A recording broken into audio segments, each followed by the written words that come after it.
संख्या है बच्चों तो कहीं ना कहीं मात्रा भी होगी, जैसे पानी नहीं गिन सकते। ग्रामर नहीं है, एक सागर है। अगर ध्यान से इसको पढ़ते हैं तो इसकी गहराई आप नाप नहीं पाएंगे। होता है कि मनी काउंटेबल होती है, पर ऐसा नहीं है। आप बताओ, चलिए मैं आपसे पूछता हूँ, स्टार क्या है, काउंटेबल क्या अनकाउंटेबल? नमस्कार, आप सभी का स्वागत है मेरे YouTube चैनल पर।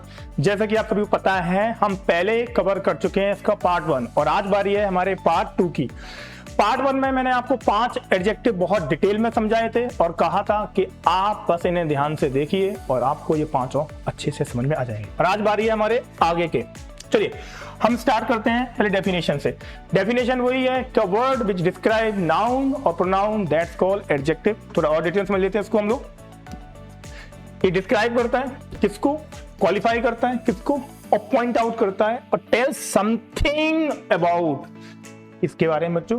नाउन और प्रोनाउन, संज्ञा और सर्वनाम हम लोगों ने पहले पढ़ चुके हैं। नाउन क्या होती है उसका पूरा एक सिंगल वीडियो आपके सामने मैंने शेयर किया था। उसमें मैंने आपको 5, 4, 3, 2 बताया था।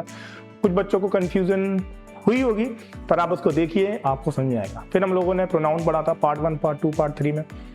और आज बारी है एडजेक्टिव की। पार्ट 1 में आपके सामने पहले ही शेयर कर चुका हूं और आज हम बात करेंगे इसके पार्ट 2 की, जिसमें हम लोग इसके आगे के बहुत सुंदर एडजेक्टिव लेके चलेंगे। चलिए आप देख सकते हैं सामने न्यूमेरल। बहुत सारी नाउन ऐसे होती हैं जिनको हम गिनते हैं तो उनको क्वालिफाई करना होता है, ठीक है। क्वांटिटिव जो जैसे कि संख्या में है तो मात्रा में भी होंगी। अगर संख्या है बच्चों तो कहीं ना कहीं मात्रा भी होगी, जैसे पानी नहीं गिन सकते तो वो मात्रा में है।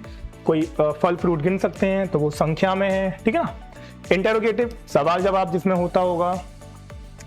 इम्पैथिक कोई संबंध, कोई दबाव, कोई अधिकार बताता होगा। अधिकार नहीं, सॉरी, मतलब केवल दबाव के लिए यूज होता है ये। एक्सक्लेमेटरी, एक्सक्लेमेशन पता ही है ना, एक्सक्लेमेटरी इंटरजेक्शन फैमिली से आता है। कंपाउंड, दो पार्ट्स ऑफ स्पीच को जोड़कर एक नया शब्द बना दो पर वो काम करे एज ए एडजेक्टिव। हम लोगों ने कंपाउंड प्रोनाउन में पढ़े थे, सॉरी कंपाउंड नाउन पढ़े थे। अब हम लोग कंपाउंड एडजेक्टिव को भी बहुत अच्छे से समझते हैं। इजी है, बस आप देखते चलिए। इस पार्ट का सबसे पहला एडजेक्टिव जिसका नाम है न्यूमेरल, इसको हम लोग नंबर के नाम से भी जानते हैं। किसी भी नाउन में अगर मान लीजिए कोई संख्या है तो उसको बताने के लिए हम लोग स्पेशली पर्टिकुलर एडजेक्टिव को यूज करते हैं। बहुत सरल है, एक बार में ही आपको समझ में आ जाएगा। देखिए लिखा हुआ है, इसकी डेफिनेशन समझिए सबसे पहले तो आप। A numeral adjective is an adjective that tells number, order, position। देखिए नंबर, ऑर्डर, पोजीशन, या तो कोई संख्या या कोई सीक्वेंस, जैसे कि आप समझ रहे हैं फर्स्ट, सेकंड, थर्ड रैंक होती है, पोजीशन होती है। वैसे ही 1, 2, 3, 4 काउंटिंग, उस सब के लिए हम लोग इस पर्टिकुलर एडजेक्टिव का प्रयोग करते हैं। जो विशेषण किसी व्यक्ति, वस्तु, प्राणी की संख्या, क्रम को बताता है उसे न्यूमेरल एडजेक्टिव के नाम से जानते हैं। जैसे कि 1, 2, 3, 4, 5, ऐसे ही first, second, third, fourth, fifth. अगर हम लोग थोड़ा इसको एडवांस पढ़ेंगे ना बेटा, तो आप लोग एग्जाम पर्पस से इसको पढ़ोगे मुझसे, तो उसमें इसकी 2 स्पेशल कैटेगरी हैं। एक है डेफिनेट कैटेगरी जो कि मैंने आपको बताई, एक और होती है उसमें कोऑर्डिनल ऑर्डिनल होते हैं। एक होती है indefinite category, few, a few, the few, बहुत होते हैं। ग्रामर नहीं है, एक सागर है। अगर ध्यान से इसको पढ़ते हैं तो इसकी गहराई आप नाप नहीं पाएंगे। चलिए स्टार्ट करते हैं।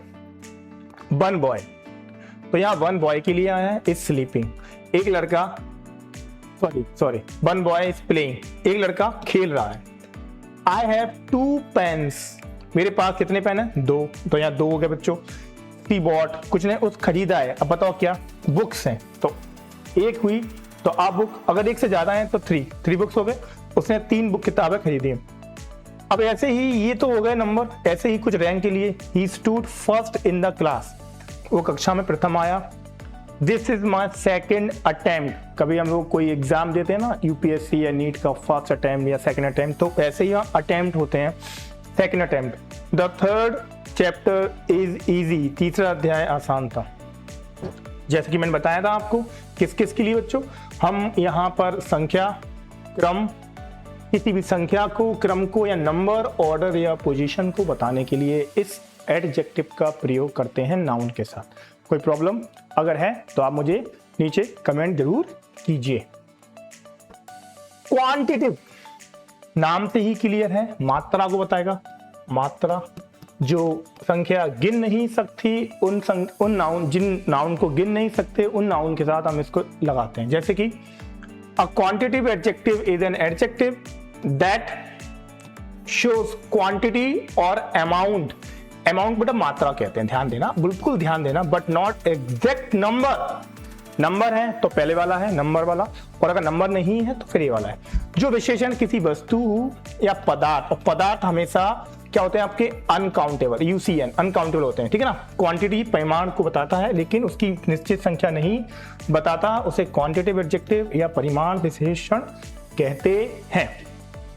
ऑल, सम, मच, लिटिल, इनफ, मोर, लेस, नो, एनी, होल या सफिशिएंट, ये सारे के सारे एक एग्जाम्पल हैं और इन्हीं को हम लोगों ने नीचे एग्जाम्पल के एक्सरसाइज में यूज किया है। जैसे कि मेरे पास कुछ पैसे हैं, कुछ, आपको पता है मनी जो होती है ना, मनी ये हमेशा अनकाउंटेबल होती है, और जो करेंसी होती है ना बेटा वो काउंटेबल होती है। बहुत बच्चों को लगता है कि मनी काउंटेबल होती है, पर ऐसा नहीं है। आप बताओ, चलिए मैं आपसे पूछता हूँ, स्टार क्या है? काउंटेबल कि अनकाउंटेबल? 99% पता आप क्या बोलोगे कि स्टार अनकाउंटेबल, पर ऐसा नहीं है। जो सितारे आसमान में दिख रहे हैं या जो फिगर ऐसा है जिसे गिन सकते हैं वो काउंटेबल। एक गलती आप और करते होंगे, मैंने बोला बताइए आपके बाल काउंटेबल है अनकाउंटेबल? आप सुनते ही बोलोगे अनकाउंटेबल, ऐसा नहीं है। हम बालों को भी एक एक करके गिन सकते हैं। अब मैं आपसे पूछ रहा हूं, मनी हो गया, ऐसे ही बहुत सारी चीजें ऐसी हैं बच्चों जो दिखती तो काउंटेबल है पर वो अनकाउंटेबल होती हैं, और कुछ ऐसी हैं जो हम बचपन से अनकाउंटेबल सुनते आए पर वो काउंटेबल होते हैं, ठीक है ना। वैसे ही कुछ यहाँ देखने को मिलेगा। देयर आर लिटिल, ये लिटिल बहुत छोटे वाला लिटिल नहीं है, little, a little, the little, few, a few, the few, ये आपको हमेशा आना चाहिए। बोतल में थोड़ा पानी है तो पानी के साथ अनकाउंटेबल है तो लिटिल यूज करेंगे। शी हैज इनफ पेशेंस, यानी कि पर्याप्त धैर्य। धैर्य क्या है? ये एब्स्ट्रैक्ट नाउन है तो उसके साथ हमेशा जिसके गिन नहीं सकते तो वो अनकाउंटेबल है, ठीक है ना, तो उसके साथ में इनफ लगा दिया। वी नीड मोर मिल्क, अब दूध क्या है? पदार्थ, अनकाउंटेबल है तो मोर लगा देंगे। He ate much rice, rice एक पदार्थ यानी कि एक फूड मटेरियल है, उसके साथ भी हम लोग uncountable noun, sorry uncountable adjective. अब देखना ये सारी चीजें आपको प्रोनाउन में भी देखने को मिलेंगी, लेकिन अगर उनके साथ उनकी नाउन है तो बेटा आंख बंद करके समझ जाना कि ये एक एडजेक्टिव है। There is no sugar, no sugar in the tea, sugar क्या है? अनकाउंटेबल है, पदार्थ है, उसको हम गिन नहीं सकते तो उसके साथ हमें क्या लगा देना? नो। इजी है। ऐसे प्रोनाउन या ऐसे नाउन जो गिने नहीं जा सकते, अनकाउंटेबल होते हैं, उनके साथ हमें ये वाले एडजेक्टिव लगाने हैं। क्लियर? चलिए आगे चलते हैं। अगला है इंट्रोगेटिव। इंट्रोगेटिव बहुत मजेदार है, चलिए स्टार्ट करते हैं। प्रश्नवाचक, जहां पर हमें प्रश्न पूछे जाते हैं, हमसे प्रश्न पूछे जाते हैं। An interrogative adjective is an adjective that used with a noun, used with a noun to ask question. Interrogation सुना है, वैसे ही इंटरोगेटिव होता है। जो विशेषण किसी संज्ञा के साथ प्रयोग होकर प्रश्न पूछता है उसे इंटरोगेटिव एडजेक्टिव या प्रश्नवाचक विशेषण कहते हैं। ये आप लोगों ने कहीं ना कहीं प्रोनाउन में भी देखे होंगे, पर वही कोड फॉलो करेंगे कि इसके साथ अगर इसकी खुद की नाउन है तो समझ जाना कि ये एक एडजेक्टिव है। कैसे? देखिए, तुम्हें कौन सी पुस्तक पसंद है? तो विच, विच तो आ गया किसके लिए? कौन के लिए, लेकिन यहां बुक, यानी कि यहां पर विच प्लस नाउन, तो ये बन गया बच्चों यस एडजेक्टिव। यही अगर मैं ये नाउन काट दूं तो तुरंत ये विच बन जाएगा, यहां पर क्या? ये बन जाएगा प्रोनाउन। अब मुझे उम्मीद है कि मैंने आपको 2-3 बार समझा दिया है तो आपको ये कॉन्सेप्ट समझ में आ गया हो। तो which book do you like? What subject do you like most? Whose pen is this? What game do you play? And whose bag is lying on the table. Clear है? इसमें हम इंटरोगेटिव या सवाल पूछते हैं कहीं ना कहीं, जिसमें हम लोग कुछ वर्ड हैं, विच कौन सा, कौन सी, व्हाट क्या, कौन सा, या हुस किसका, किसकी, ये कुछ शब्दों का प्रयोग करके हम सवाल पूछते हैं और किसी नाउन के साथ इन शब्दों का प्रयोग करके हम बनाते हैं इंटरोगेटिव एडजेक्टिव। उम्मीद करता हूं ये भी सरल आपको लगा होगा, है तो आप इसका स्क्रीनशॉट ले लीजिए और अच्छे से नोट्स बनाइए। चलिए अब हम स्टार्ट करते हैं। अगला है इसमें एम्पैथिक। बेसिकली ये बहुत रेयर आप लोगों ने सुनने को या आपको मिलता होगा। चलिए थोड़ा सा मैं इसको समझा दूं पहले, फिर हम बात करेंगे इसके बारे में। एम्पैथिक मतलब होता है दबाव सूचक। आप लोगों ने इसको पढ़ा होगा आप लोगों ने, यस, नाउन नहीं, प्रोनाउन पढ़ा होगा आपने, yes. An emphatic adjective in an adjective use give special emphasise और स्ट्रेस टू नाउन्स। नाउन पर दबाव डाला जाएगा इसके थ्रू। जो विशेषण किसी संज्ञा पर विशेष बल या जोर देने के लिए प्रयोग किए जाते हैं उसे एम्पैथिक एडजेक्टिव या बलदर्शक विशेषण कहते हैं। ओन, अपना, वेरी, वही या ठीक, सेम। अरे ये तो वही है ना, सेम। तो दबाव यानी कि वही चीज पर स्पेसिफिक दबाव डालने के लिए, जैसे कि लिखा हुआ है I saw it with my own eyes. कोई चीज आपके सामने घटी हो और उसको आप दोबारा से मतलब क्लियरिफिकेशन दो उसके बारे में। हाँ यही था जिसको मैंने देखा था, ये वही व्यक्ति था जो कल मैंने वहां देखा था। यानी कि आप दबाव डाल के उसको स्पष्ट करो, जैसे कि I saw it with my own eyes. हाँ मैंने देखा है, ये था, हाँ यही वो कर रहा था, मैंने देखा है। तब हम लोग कुछ कहते हैं, तब हमें इस तरह के बहुत कम जगहों पर देखने मिलता है और ये यूज होता है हमारी लाइफ में। देखिए, she lives in this very house. Very मतलब यहाँ पर क्या है, अच्छा नहीं, वही, same, very house. We study in the same school. He solve the problem on his own. ठीक है ना, तो लिखा हुआ है ये इसी घर में रहती है, हम उसी विद्यालय में पढ़ते हैं, या ही solve the problem on home, ये अपने खुद से ही समस्या का समाधान करती है। This is the very book I book, वह बुक वही चाहिए थी।